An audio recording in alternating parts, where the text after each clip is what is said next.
Channel बी प्रस्तुत आरोग्य मंत्रमध्ये आपल्या सर्वांचं मनपूर्वक स्वागत. माझ्यासोबत आहेत रंगनाथ हॉस्पिटल कोल्हापूर आणि गोकुळ IVF सेंटरचे संचालक doctor Pravin Hendre sir. Sir नमस्ते, आरोग्य मंत्रमध्ये आपलं स्वागत. आणि त्याचबरोबर आहेत माझ्यासोबत डॉक्टर ओंकार हेंद्रे. नमस्ते. मागच्या आठवड्यामध्ये आपण बघितलं की स्त्रियांच्यासाठी आणि पुरुषांच्यासाठी गर्भधारणेच्या पूर्वी जे होणारं काउन्सिलिंग असतं तर ते किती महत्त्वाचं असतं. आणि त्याच वेळेला एक संकेतसूचक एक शब्द मी वापरलेला होता आणि त्याचा अर्थ असा होता की काही जणांना खास करून की आता तुम्हाला IVFकडे जाणं गरजेचं आहे असं कदाचित सांगावं लागू शकतं. अशा पद्धतीपर्यंत आपली चर्चा आलेली होती. पण डॉक्टर, मला तुम्हाला पहिला प्रश्न एक असा विचारायचा आहे की अशी कोणती दाम्पत्य आहेत का किंवा अशी कोणती कारणं आहेत की ज्याला कुठल्याही बाकीच्या टेस्ट न करता डायरेक्ट आता तुम्हाला IVFचीच गरज आहे असं सांगावं लागतं, असं काही आहे का? बेसिकली सिव्हिअर इन्फर्टिलिटी म्हणजे समजा एखाद्या पुरुषामध्ये त्याच्या शुक्रजंतूंची मॉर्फॉलॉजी म्हणजे त्यांचं आकारविकार हा चांगला नाही आहे, सिव्हिअर असताना झूज कमी आहे किंवा त्यांना वीर्यामध्ये शुक्रजंतूच नाही आहेत. अच्छा. पण ते त्यांच्या टेस्टिसमध्ये म्हणजे गोटीतून मिळू शकतात. मग अशा वेळी ते गोटीतले शुक्रजंतू घेऊन आणि त्या स्त्रीच्या पोटातली ओव्हम्स घेऊन आपण बाहेर त्यांचं मिलन करून IVF करू शकतो. किंवा मग असं पेशंट असेल, मग हे झालं पुरुषांचं. आता स्त्रियांच्या बाबतीत जर समजा तिला अकाली रजोनिवृत्ती आली असेल, ओके, किंवा तिच्या स्ट्रीक ओव्हरीज म्हणतात म्हणजे अंडाशय जर तिचं एकदमच खूपच लहान असेल आणि तिच्यामध्ये अंडी तयार होण्याची क्षमताच नसेल, तर आपण बाहेरची अंडी घेऊन दुसऱ्या स्त्रीची अंडी घेऊन तिला तिच्या पोटात गर्भ सोडू शकतो. आणि ह्याच्याही पुढे जाऊन जर समजा गर्भाशयच नसेल तर आता लॉमध्ये सरोगसी हा ऑप्शन आपल्याला दिला गेलेला आहे. आणि त्यामुळं मग ते सगळं व्यवस्थित कायद्याने सर्टिफाय होऊन तुम्ही दुसऱ्या स्त्रीच्या पोटात स्वतःचं बाळ वाढवू शकता. मग स्वतःचं बाळ असं म्हणत असताना असं म्हणावं लागेल की दुसऱ्या स्त्रीची अंडी नाही, दुसऱ्या स्त्रीची अंडी घ्यायला लागतील, कारण की गर्भाशय म्हणजे मोस्ट ऑफ द पेशंट्स मध्ये अंडाशय पण नसतात, पण शुक्रजंतू नवऱ्याचे असतात. दोन्हीपैकी एक गॅमेट म्हणजे दोन्ही पैकी एक सरोगसी करण्यासाठी दोन्हीपैकी म्हणजे आयदर त्या स्त्रीचं तरी ते अंड घ्यायला लागतं किंवा पुरुषाचं तरी घ्यायला लागतं किंवा दोघांचं घ्यावं लागतं. आता तुम्हाला सांगतो काय माहिती आहे का, लेटेस्ट डिफरन्शिएट. एक म्हणजे शेवटी गर्भाशय, स्त्री बीजांडकोश आणि जननमार्ग हे आपले जननेंद्रियाचा पार्ट आहे. म्हणजे स्त्री बीज निर्मितीचं जे केंद्र आहे हे स्त्री बीजांडकोश हे जर अविकसित असेल तर तुम्हाला अविकसित म्हणजे त्याच्यामध्ये जर अंडी तयार व्हायची क्षमताच संपलेली आहे तर then you have to take home donor. बरोबर. म्हणजे दुसऱ्याची तरुण मुलीची गर्भधारणा झालेल्या ज्यांना मुलं झालेलं आहे ऑफिशियली म्हणजे त्या आता अशी म्हणजे बँक्स आहेत की ज्यांना तेच फक्त हे असे डोनर्स प्रोव्हाइड करू शकतात. म्हणजे पूर्वी कसं की सर्रास कोणी समजा त्या पेशंटची बहीण मी एक डोनेट करायला तयार आहे असं आता नाही चालत. ते प्रॉपर त्या केंद्रातूनच यावे लागतं. आणि त्याचेसुद्धा इतके कायद्यामध्ये इतक्या त्यांनी आता रिस्ट्रिक्शन दिलेले आहेत की मग त्याची सगळी ब्लड टेस्ट केली पाहिजे. त्याची हे काय म्हणतात त्याला तिची काळजी घेतली पाहिजे. काळजी म्हणजे कुठली, तिचा इन्शुरन्ससुद्धा करायला लागतो. ज्या डोनर आज आपण घेतो त्या डोनरचा इन्शुरन्स करायला लागतो. कारण समजा त्या स्त्रीला काय त्रास झाला किंवा कुठलं इजा झाली तर तीसुद्धा या कायद्यामुळं ह्या बंधनकारक झालेल्या आहेत. आणि म्हणून यांच्यावर कंट्रोल समजा रँडमली आम्ही जर कुणाचे स्त्रीबीज घ्यायला लागलो तर त्याच्यावर कंट्रोल कुणाचाच राहणार नाही. म्हणून जसं IVF सेंटर रजिस्टर्ड आहे तशा ह्या डोनर बँक्स म्हणजे स्पर्म डोनर बँक आणि ओम डोनर बँक ह्यासुद्धा आता म्हणजे त्या रजिस्टर्ड आहेत. कारण त्यांच्यावरती कंट्रोल गव्हर्नमेंटला ठेवता येतो म्हणून त्यांनी ते तसं केलेलं आहे. म्हणजे पूर्वी काही स्त्रिया म्हणजे 2 वेळा 3 वेळा म्हणजे ओम डोनेट करत होत्या. आता कायद्यात ते नाही आहे. एका स्त्रीनं एकाच वेळेस ओम डोनेशन करायचं. हो. दुसरी गोष्ट म्हणजे स्पर्मसुद्धा नाही तर चंगेज खानसारखी सगळीकडे म्हणजे DNA वाढेल ना आता, कारण जगात चंगेज खानचा DNA सगळ्यात जास्ती असं ह्याच्या युरोपियन कंट्रीजमध्ये असं म्हणतात.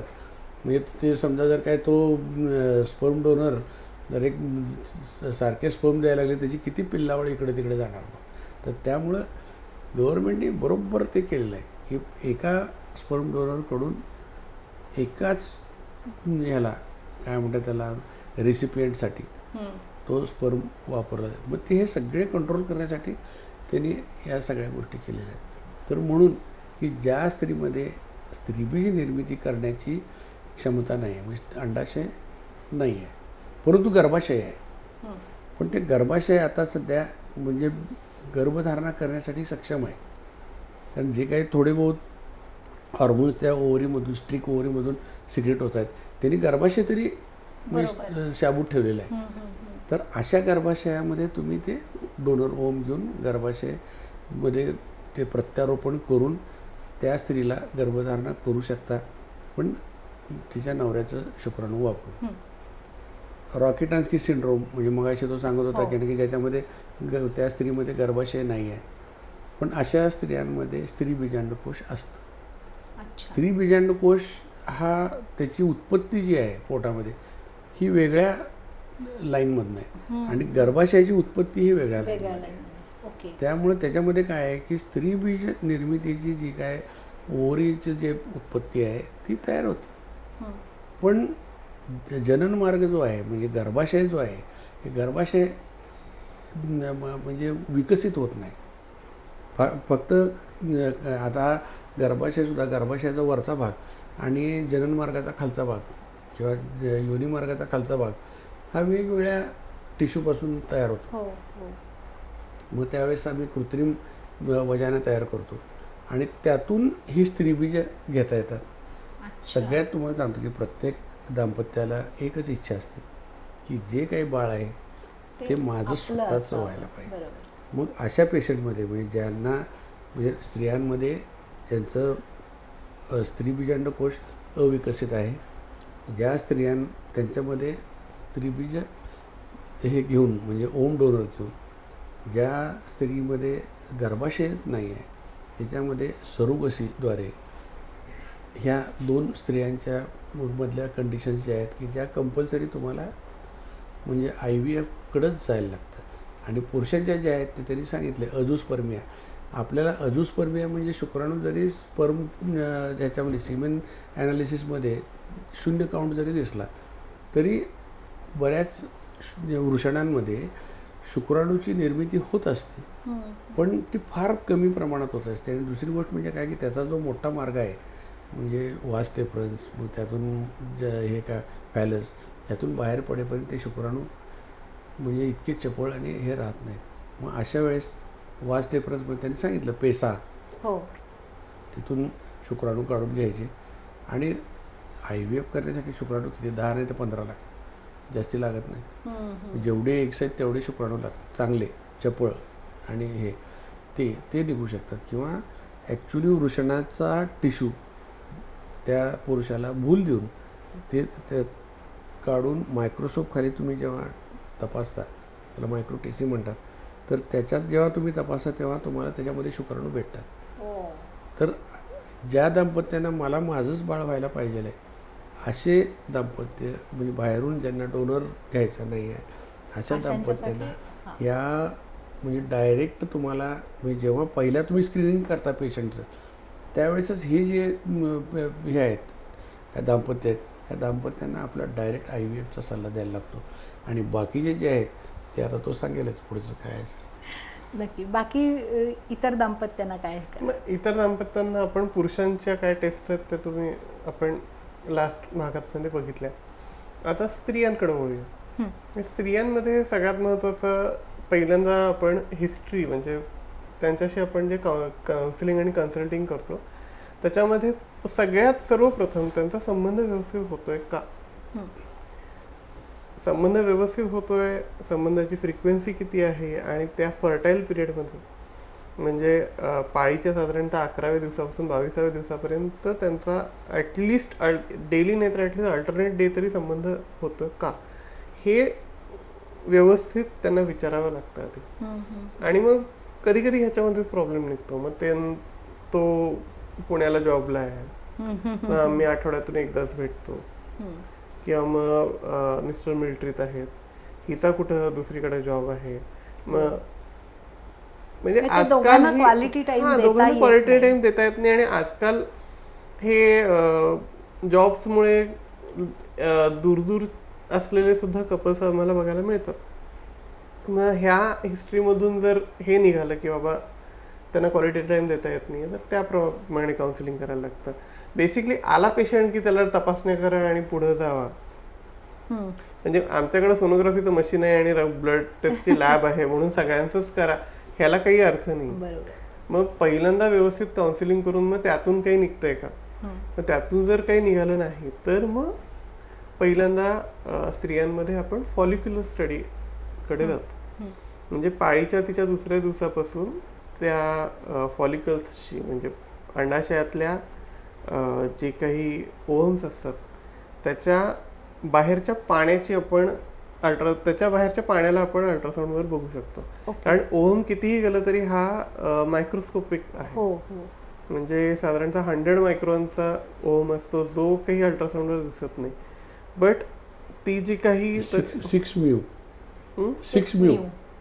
6 मायक्रॉन आणि that is the only cell in the body की जो म्हणजे तुम्ही नेकेड आयनं बघू शकता. अदरवाईज कोणताही सेल बॉडीतला तुम्हाला नेकेड आयनं दिसत नाही. कुठलाच, फक्त तोच एकमेव सेल आहे जो 6 म्यू त्याची साईज आहे. तो तुम्ही म्हणजे अगदी डोळे फाडून बघितले की बरोबर तो एक असा छोटासा टिपका दिसतो. तर त्यामुळे तो 6 म्यू जो आहे ना, तर तो ओम तो त्या पाण्याच्या आत एका कडेला असतो तो बरोबर. त्याला क्युम्युलस सुद्धा आम्ही म्हणतो. तो क्युम्युलस दिसला की आमच्या लक्षात येतं की आता हे ओव्युलेशनचं पिरियड आलेलं आहे. तर हे सगळं फॉलिक्युलर स्टडी करताना मग ते फॉलिकलचा साईज एक साधारणतः 2 सेंटीमीटर पर्यंत झाला की ते फॉलिकल फुटून तो ओव्हम ॲबडॉमिन कॅव्हिटीमध्ये म्हणजे पोटामध्ये रिलीज व्हायची नॅचरली शक्यता असते. मग अशा वेळी त्या दाम्पत्यामध्ये कॉन्टॅक्ट असला पाहिजे. तर मग त्या शुक्राणू आणि त्यांचं ओव्हमचं मिलन होऊन पुढे बाळ प्रेग्नन्सी राहू शकतं. मग हे असा फॉलिक्युलर स्टडी करून कधी म्हणजे टाइम इंटरकोर्स ज्याला म्हणतात मी कधी तुम्ही संबंध ठेवला पाहिजे या बाबतीत त्या दाम्पत्याला गाईड करता येतं. आता हे झालं एक म्हणजे फक्त आपण काही ट्रीटमेंट नाही केलेली, आपण फक्त तिची नॅचरल प्रोसेस कशी होते हे पाहिलेलं. बरोबर. आता ह्यातल्या प्रत्येक गोष्टीसाठी ट्रीटमेंट आहे. म्हणजे फॉर एक्झाम्पल जर समजा तिची अंडी व्यवस्थित तयार होत नसतील, व्यवस्थित वाढत नसतील, आता प्रत्येक महिन्यात प्रत्येक स्त्रीच्या पोटात ॲटलिस्ट 1 अंड तयार व्हायला लागतं. पण ते जर होत नसेल तर मग अंडी तयार करायच्या काही गोळ्या येतात. मग त्या गोळ्यांनी जर होत नसेल तर मग पुढे इंजेक्शन्स आपल्याला द्यावे लागतात. पण ह्या सगळ्यामध्ये बेसिक फॉलिक्युलर स्टडी हा तुम्हाला चालूच ठेवायला लागतो. नक्कीच. या बेसिक फॉलिक्युलर स्टडीच्या नंतरची पुढची स्टेज नेमकी काय असेल ही जाणून घेऊया ब्रेक नंतर. आरोग्य संवर्धन आणि विविध आजारांविषयी जनजागृती करणारा चॅनल बी चा कार्यक्रम आरोग्य मंत्र. आजाराची लक्षणं, खबरदारी आणि उपचार पद्धती याबद्दल माहिती मिळेल तज्ज्ञ आणि अनुभवी डॉक्टरांकडून. आरोग्य मंत्र मध्ये पहा रंगनाथ हॉस्पिटलचे स्त्रीरोग तज्ज्ञ डॉक्टर प्रवीण हेंद्रे यांना. या कार्यक्रमात आपण त्यांच्याशी IVF म्हणजे काय, संतुलित आहार कसा असला पाहिजे, फॅब्रॉइड म्हणजे काय, 2 सीझर झाले तर रिस्क नेमकी कोणती असते, लहानपणापासून मुलींची वाढ होत असताना त्यांच्या आरोग्याची काळजी कशी घ्यायची या सर्वांविषयी संपूर्ण माहिती. आरोग्य मंत्र दर शनिवार सायंकाळी 7:30 वाजता 532 क्रमांकाच्या बी चॅनलवर. ब्रेक नंतर पुन्हा एकदा सर्वांचं स्वागत आहे चॅनल बी प्रस्तुत आरोग्य मंत्रमध्ये. डॉक्टर, आपण बोलत होतो की फॉलिक्युलर्स जे आपण स्टडी करत होतो तर त्याच्या पुढची स्टेज नेमकी काय असेल? आता फॉलिकल्सची वाढ आपण बघतोय तर काही ठिकाणी फॉलिकल्सची वाढ व्यवस्थित होत नाही आणि काही ठिकाणी गर्भाशयाच्या आतलं अस्तर आणि ते फॉलिकल्स हे इन सिंक नसतात. म्हणजे अगदी साध्या भाषेत सांगायचं झालं, जर समजा मला बी पेरायचं आहे तर माझं शेत चांगलं मशागत केलं असायला पाहिजे. बरोबर. मग हे तुमचा जो गर्भ आहे हे एक बी आहे, हे तुम्हाला गर्भाशयात पेरायचं. जर गर्भाशय व्यवस्थित मशागत झालेला नसेल तर मग त्या गर्भाचं आणि त्या त्या ओव्हमचं आणि शुक्रजंतूचं मिलन झालं काय आणि तो गर्भाशयात आला काय, तो तिथे रुजणारच नाही. आणि मग तो रुजला तरी पण तो पुढच्या 1-2 आठवड्यात ब्लिडिंग बरोबर तो बाहेर निघून सुद्धा जाऊ शकतो. मग अशा वेळी जर समजा आता हेच अल्ट्रासाऊंडनं फॉलिक्युलर स्टडी करताना फक्त फॉलिकल्स मला बघून चालत नाही, तर गर्भाशयाचा अस्तर सुद्धा बघायला लागतं. आणि जर समजा फॉलिकल्स आणि हे जर इन सिंक म्हणजे एकमेकांबरोबर तेव्हा ते जर वाढत नसेल तर मग अस्तरासाठी वेगळी औषधं द्यावी लागतात. अच्छा. म्हणजे एका साईडला आपण हे हे काय म्हणतात त्याला ओव्हम तयार करतोय आणि दुसऱ्या साईडला गर्भाशयाचं अस्तर आपण व्यवस्थित तयार करतोय. आणि ह्या दोन्ही गोष्टी जेव्हा परिपक्व होतील तेव्हा त्यांनी इंटरकोर्स केला पाहिजे. आणि मग तेव्हा जर समजा त्यांच्यामध्ये इंटरकोर्स व्यवस्थित होत नसेल किंवा शुक्राणूंची संख्या थोडी कमी असेल, चपळता थोडी कमी असेल तर आपण IUI नावाचं एक साधन आहे, म्हणजे ते IVFच्या तुम्ही त्याला अलीकडची स्टेप म्हणजे मग IUI मध्ये आपण काय करतो की वीर्य जे आहे ते घेतो आणि त्या शुक्राणूंना केपेबल बनवतो, कॅपॅसिटेशन म्हणतात. आणि मग त्यातले बरोबर निरोगी आणि चपळ शुक्रजंतू जे आहेत हे जनन मार्गात न सोडता इंट्रायुट्रेन म्हणजे गर्भाशयात आत डिरेक्टली सोडले जातात. म्हणजे जेव्हा ह्या साध्या उपायांनी जेव्हा होत नाही तेव्हा एक स्टेप पुढे IVF पर्यंत नाही पण त्याच्या अलीकडे ह्या स्टेज पर्यंत जात आहे. ह्या स्टेज पर्यंत जात आहेत. आणि हे सगळं सांगताना माझ्या एक लक्षात आलं की मी एक गोष्ट सांगायची विसरलोय की आपण बाकी सगळ्या गोष्टी अल्ट्रासाऊंडवर बघू शकतो, बट ज्या गर्भनलिका आहेत त्यांची पेटन्सी म्हणजे त्यांना त्यांच्यामध्ये काही इन्फेक्शन किंवा त्यांच्यामध्ये काही अडथळा नाही आहे ना, हे सोनोग्राफीत दिसत नाही. अच्छा. होय, सोनोग्राफीचं ते लिमिटेशन आहे. कारण गर्भनलिका ज्या आहेत ना इतक्या स्लिम असतात त्या की त्यातला जो म्हणजे कॅव्हिटी जी आहे ना ती हार्डली हे काय म्हणतात 0.2 किंवा 0.18 इतक्या कॅलिबरची असते. आणि ते तेवढी गर्भनलिका जेव्हा दिसायला लागतात सोनोग्राफीत त्या पॅथॉलॉजिकल असतात. म्हणजे पॅथॉलॉजिकल झाल्याशिवाय तुम्हाला गर्भनलिका सोनोग्राफीमध्ये दिसत नाही. मग त्यामुळं शेवटी हे लिमिटेशन आहे सोनोग्राफी. पण त्याच्यामध्ये सुद्धा त्यांनी आता म्हणजे दुसरी एक टेस्ट दिलेली आहे की ज्याला म्हणतात आपण सोनोसाल्पिंगोग्राफी. म्हणजे त्याच्यामध्ये काय करायचं की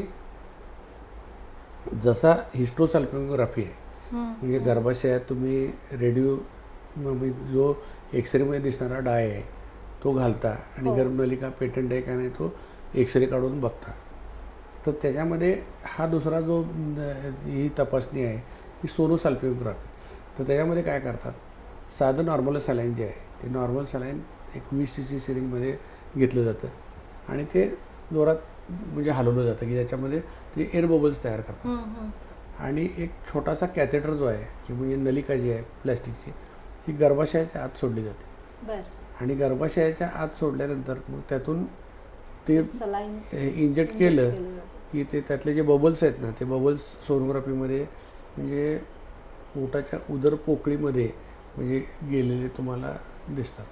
ही सोनोसाल्पिंगोग्राफीची तपासणी आहे. पण त्यात एकच लिमिटेशन एकच आहे, उजव्यातनं पोटात आले का डाव्यातनं पोटात आले हे काय सांगता येईल. म्हणून तुम्हाला सांगतो. पण ॲटलिस्ट एक तरी ट्यूब तुमची पेटंट आहे हे तुम्ही विदाऊट एक्सरे सुद्धा तुम्हाला करता येतं. म्हणजे अल्ट्रासाऊंडचं लिमिटेशन आहे, त्या अल्ट्रासाऊंडवाल्याने त्याचं लगेच ते कन्वर्ट केलं आणि त्याची तपासणी काढली ती बरोबर. तर त्यामधून तुम्हाला पेटन्सी बघता येते. आणि नॉर्मली आपण एक्सरे काढून बघतोच. आणि त्याच्यानंतर पुढची जी काय हे येते म्हणजे समजा म्हणजे तुम्ही किती सायकल्स एका पेशंटला समजा तुम्हाला आता क्लोमिफेन सिट्रेट आहे किंवा मग दुसरं लेट्रोझॉल आहे की किती सायकल्स किंवा हे जनरली 5 ते 6 सायकल आणि त्या पण बॅक टू बॅक. अच्छा. कारण आधीच्या सायकलमध्ये दिलेल्या ड्रगचा इफेक्ट हा पुढच्या सायकलपर्यंत राहतो. त्यामुळे ते एकावर एक अशा ह्या सायकल्स जर दर महिन्याला ही सायकल जर म्हणजे जर समजा फेल होते तर ते कंटिन्यू ट्रीटमेंट घ्यावी लागते सलग. जर सलग ट्रीटमेंट घेतली नाही आणि मधूनच सोडून दिली तर आता 2 महिने ट्रीटमेंट, नंतर 2 महिने ट्रीटमेंट, त्यानंतर 2 महिने ट्रीटमेंट, काय ह्याचा उपयोग? इफेक्ट जो आहे हा म्हणजे आहे इफेक्ट, नाही अशातला भाग नाही, पण कमी आहे. तुम्ही सलग 6 महिने ट्रीटमेंट घ्या. थोडक्यात तुम्हाला सांगतो, रिक्रुटमेंट म्हणजे ज्या स्तरीबीज निर्मिती आहे, हे मी सांगितलं ना तुम्हाला 3 मिलीमीटर 4 मिलीमीटर हे असे जे फॉलिकल्स असतात ते या वेळेसच्या डोसनी काही फॉलिकल्स जे आहेत हे रिक्रूट झालेले आहेत, म्हणजे विकास त्यांचा व्हायला सुरू झाला, लागलेला आहे. पण ते सगळेच डॉमिनेट होत नाहीत किंवा सगळेच ओव्युलेशन होत नाही. तर काही फॉलिकल्स जे आहेत ना ही स्टिम्युलेट होऊन तिथं थांबलेली असतात. ती फॉलिकल्स जे आहेत की पुढच्या महिन्याचा जेव्हा तुम्ही डोस द्याल ते अजून फास्ट जातात. अच्छा. म्हणून त्याचं ते तो जे सांगतो की नाही की की तुम्हाला continuous बॅक टू 6 बॅक महिने. 6 महिने तुम्ही ट्रीटमेंट घेतली पाहिजे.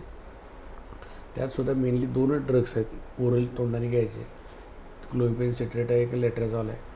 त्यानंतर बाकी जे काही सपोर्टिव्ह ट्रीटमेंट आहेत त्या वेगळ्या. पण त्यानंतर समजा ते पण नाही झालं तर मग स्त्रीबीज निर्मितीसाठी हॉर्मोन्स पण आहेत. ह्युमन गोनाट्रॉपिन हे फक्त स्त्रीबीज फुटण्यासाठी दिलं जातं, बरं. ते रप्चरसाठी दिलं जातं. पण बाकी मिनोट्रॉपिन आहे, म्हणजे HMG आहे, ह्युमन हे काय मेनोपॉझल हे असतं काय म्हणलं HMG आहे, तर हे गोनाट्रॉपिन आहे. मग त्यानंतर FSH आहे. ह्या सगळ्या आणि त्याचेसुद्धा वेगवेगळे युरिनरी हार्मोन, मग तर purified hormone, highly purified hormone, ते रिकॉम्बिनंट हार्मोन, असे त्याच्यासुद्धा केडर्स आहेत, म्हणजे ग्रेड्स आहेत. असे वेगवेगळे हार्मोन्स वापरून सुद्धा तुम्हाला स्त्रीबीज निर्मिती म्हणजे चा प्रयत्न तुम्ही करता आणि त्यात तुम्ही यशस्वी जर झाला आणि त्याच वेळी शुक्राणू तिथे जर पोचले, तेवढे चपळ असले, त्यांची संख्या तेवढी असली, त्यांनी समागम केला असला किंवा आपण चांगले चपळ शुक्राणू कॅपॅसिटेशन करून म्हणजे त्या IUI-द्वारे त्या गर्भनलिकेच्या म्हणजे गर्भाशयात गर्भनलिकेच्या तोंडाच्या जवळ नेऊन सोडलेले असतील, तर मग हे गर्भधारणा जर झाली तर मात्र मग ती गर्भ तयार झालेला गर्भनलिकेत तयार झालेला गर्भ तो हळूहळू गर्भाशयात उतरणार आणि तो उतरून मग त्यानंतर ते पुढे 8-8.5 महिने तिथे वाढ होऊन नंतर मग त्याचं डिलिव्हरी होणार आणि सगळीकडे आनंद होतो.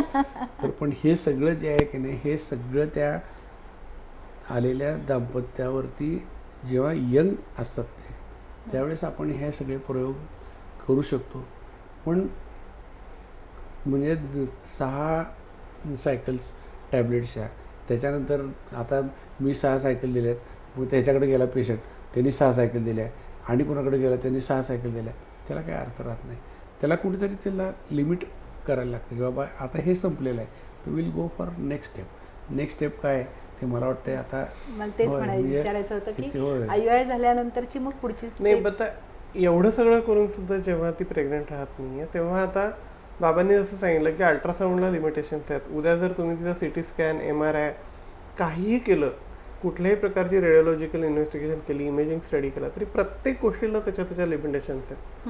मग आता एवढं सगळं झाल्यानंतर मग तुम्हाला एकदा आज जाऊन सगळं व्यवस्थित आहे का नाही हे स्वतःच्या डोळ्यांनी पाहायला लागतं. ओके. आणि ह्यासाठी मग पोट फाडायला लागत नाही. यासाठी फक्त लॅप्रोस्कोपीच्या द्वारे 2 ते 3 होल्स मिलीमीटरचे होल्स पाडून 1 सेंटीमीटरचं एक हे असतं आणि 5-5 मिलीमीटरचे 2 होल्स असतात. यातून तुम्ही आत जाऊन बघता आणि त्याच वेळी सायमल्टेनियसली तुम्ही योनी मार्गाच्या द्वारे गर्भाशयाच्या आत जाऊन गर्भाशयाच्या आत काही प्रॉब्लेम आहे का म्हणजे ॲट अ टाइम दोन्हीकडून बघायला लागतं. आणि मग खालून डाय सोडून पोटात तो डाय येतोय का, गर्भनलिका ॲक्च्युली कशा आहेत, गर्भनलिका तिथं तुम्हाला हिस्टोसॅल्फिंगोग्राफीवर पेटंट दिसू शकतात, बट त्या गर्भनलिकांना आत सूज असू शकते, आत कुठलं तरी इन्फेक्शन असू शकतं. आणि आपल्याकडे म्हणजे निरसं दूध प्यायची एक प्रथा असल्यामुळे बोवाईन ट्युबरक्युलोसिस म्हणजे प्राण्यांमधला जो ट्युबरक्युलोसिस असतो हा डायरेक्टली पोटात हे होतो जाऊन रुजण्याचे चान्सेस असतात. त्यामुळं हे जे काही आपल्याकडे ज्यांच्यामध्ये काहीच सापडत नाही तिथे डायग्नोस्टिक केल्यावर बऱ्याचदा ट्युबरक्युलोसिस सापडतो. आणि ह्यात घाबरण्यासारखं काही नाही कारण ट्युबरक्युलोसिस हा ट्रीटेबल आजार ते मात्र आहे. त्याच्यावर औषधोपचार आहे, त्याच्यावर औषधोपचार केल्यानंतर सगळ्या गोष्टी व्यवस्थित होऊ शकतात. नाही आणि गव्हर्नमेंटच्या स्कीमप्रमाणे ना ट्युबरक्युलोसिस एकदा तुम्ही डायग्नोज झाला की इट इज अ नोटिफायबल डिसीज, म्हणजे आम्हाला कंपल्सरी तो याला PSCला कळवायला लागतं ते की हे पेशंट ट्युबरक्युलोसिस. कारण आपल्या देशामध्ये ट्युबरक्युलोसिस एवढं रॅम्पंट असल्यामुळं तो कंट्रोलमध्ये करण्यासाठी हा प्रोग्राम आहे बरोबर. की त्या प्रोग्रामद्वारे सर्व ट्रीटमेंट त्या याची हे त्या पेशंटची गव्हर्नमेंट हॉस्पिटलमध्ये मोफत होती. फक्त तेवढंच मोफत नाही तर त्याला हाय प्रोटीन डाएट, प्रोटीनचे प्रिपरेशनचे डबे हे सगळे याच्यात दवाखान्यामध्ये मोफत मिळतात. त्यामुळे ट्युबरक्युलोसिस जर झाला तर इट इज अ म्हणजे क्युरेबल डिसीज. ते केल्यानंतर ते एकदा क्युअर झाला की मग पुन्हा आपण वंध्यत्वाच्या किंवा गर्भधारणा होण्याच्या त्या प्रयत्नाकडे परत वळू शकतो. माझ्या मते तो जर का ट्युबरक्युलोसिस जर का कमी झाला किंवा तो निघून गेला तर नॉर्मल प्रेग्नन्सी नॉर्मल प्रेग्नन्सी होऊ शकते.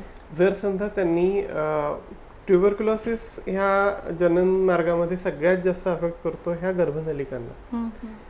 जर गर्भनलिका इरिव्हर्सिबली डॅमेज झाल्या नसतील, म्हणजे जर वेळीच त्यांनी ट्रीटमेंट केली असेल, वेळीच डायग्नोस्टिक करून त्याच्यामध्ये ट्युबरक्युलोसिस आहे याचं निदान झालं असेल आणि ट्रीटमेंट झाली असेल तर नॉर्मल होऊ शकतं. अच्छा.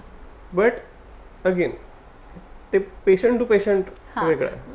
त्या सगळ्या गोष्टी प्रत्येक पेशंट प्रमाणे बदलत आता राहतात. दुसरं पण असं पण आहे की म्हणजे तुम्हाला काही पेशंटमध्ये तुम्हाला डायरेक्ट त्या ट्युबरक्युलोसिस दिसतात आणि आता गव्हर्नमेंटने ते सुद्धा मोफत केलेलं आहे की म्हणजे तुम्हाला PCR, TB PCR, ते एंडोमेट्रियम जे आहे गर्भाच्या आतलं पाणी जे आहे किंवा त्यातलं एंडोमेट्रियम आहे हे जर तुम्ही पाठवलं तर त्या TB PCR किंवा गोल्ड टेस्ट एक आहे की या टेस्टमधून तुम्हाला TBच्या जंतूंचा डोळ्यांना न दिसणारा म्हणजे आपल्या किंवा लॅप्रोस्कोपीद्वारे सुद्धा न दिसणारा तो प्रादुर्भाव त्या गर्भाशयावरती झाला आहे किंवा नाही हे म्हणजे कळण्यासाठी ही तपासणी मोफत आता गव्हर्नमेंटने सुरू केलेली आहे. हे परत TBच्या अंडरच.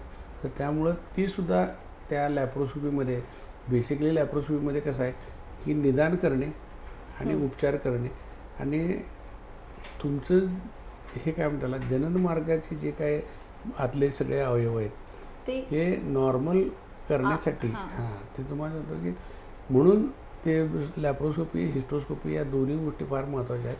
त्या झाल्या की मग मात्र त्या झाल्यानंतर पुन्हा थोडे दिवस तुम्ही त्याला ट्रायल देऊ शकता. मला असं वाटते की आत्ताच्या भागामध्ये आपण जे काही सगळं ऐकलेलं आहे तर ते वेगवेगळे उपचार पद्धती की ज्या आपण IVF पर्यंत जायच्या अगोदर सुद्धा काय काय घेऊ शकतो याबद्दल सगळं डिस्कस केलेलं आहे. पुढच्या भागामध्ये असाच एक वेगळा विषय घेऊन अर्थात माझ्या मते IVFचाच एक महत्त्वाचा विषय घेऊन आपल्यापर्यंत येत आहोत. तोपर्यंत नमस्कार.